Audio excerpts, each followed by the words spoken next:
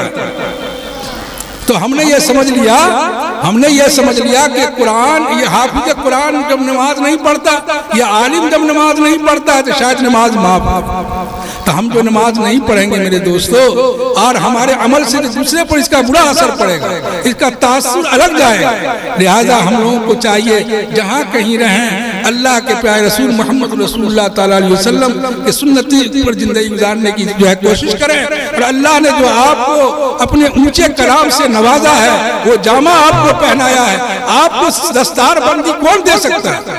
ارے قرآن کے ایک لفظ کا کوئی جو ہے قیمت نہیں ادا کر سکتا، ایک حرف کی قیمت نہیں ادا کر سکتا. ہم آپ کے دستار بن کے آپ کے مقام کو کیا اونچا کر سکتے ہیں؟ ایک رسم ہے وہ ہو رہا ہے. لہذا اذان کا وقت ہو گیا، اسرار ہو رہا ہے. میرے پیارے عزیز، آپ سے میں گزارش کرتا ہوں کہ جہاں کہیں رہے قرآن شریف کو اپنے سینے میں رکھیں، ہمیشہ تلاوت کریں، اور قرآن اپنی زندگی کو ایک نمونہ بنا کر پیش کریں. آخر دعوانا الحمدللہ.